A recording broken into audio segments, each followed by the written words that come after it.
नमस्कार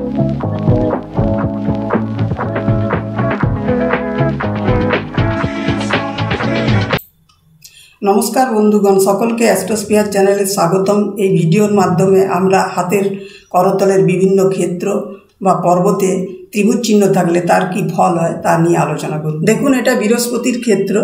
এই বৃহস্পতির ক্ষেত্রে যাদের ত্রিভুজ চিহ্ন আছে তারা মন্ত্রিত্ব পদে উন্নতি লাভ করে থাকেন, নেতা হলে নেতৃত্ব করার ক্ষমতা অর্জন করে থাকেন। এবার দেখুন, এটা শনির ক্ষেত্র।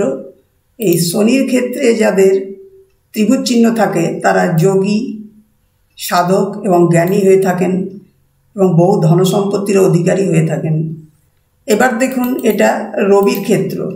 এই রবির ক্ষেত্রে যাদের ত্রিভুজ চিহ্ন থাকে তারা শিল্পী হন এবং রাজনীতিতে উন্নতি লাভ করে থাকেন এবং প্রচুর ধনসম্পত্তির অধিকারী হন।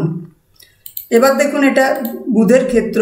এই বুধের ক্ষেত্রে যাদের ত্রিভুজ চিহ্ন থাকে তারা রিসার্চ করার সুযোগ পান এবং রিসার্চ করেও থাকেন এবং তাতে উন্নতি লাভও করে থাকেন এবং ব্যবসা ক্ষেত্রে প্রচুর উন্নতি লাভও হয়। এবার দেখুন, এটা চন্দ্রের ক্ষেত্র। এই চন্দ্রের ক্ষেত্রে যাদের ত্রিভুজ চিহ্ন আছে তারা বিদেশে যাওয়ার সুযোগ পান এবং বিদেশে যেয়ে প্রচুর অর্থ উপার্জন করে থাকেন। এরা কলাবিদ্যায় পারদর্শী হয়ে থাকেন, কবি সাহিত্যিক হিসেবে এরা সফলতাও অর্জন করেন। এবার দেখুন, এটা মঙ্গলের ক্ষেত্র। এই মঙ্গলের ক্ষেত্রে যাদের ত্রিভুজ চিহ্ন থাকে তারা যুদ্ধবিদ্যায় পারদর্শী হয়ে থাকেন, কোনো বিপদ এলে সেই বিপদ থেকে তারা রক্ষাও পেয়ে থাকেন, ভূমি সম্পত্তির মালিকও হন।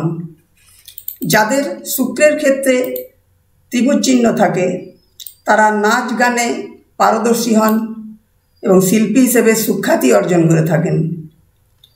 রাহুর পর্বতে যাদের ত্রিভুজ চিহ্ন থাকে, এটা দেখুন রাহুর পর্বত, এখানে যদি ত্রিভুজ চিহ্ন থাকে তারা জুয়া পাটকায় সফলতা অর্জন করে থাকেন। এবার দেখুন, এটা কেতুর ক্ষেত্র।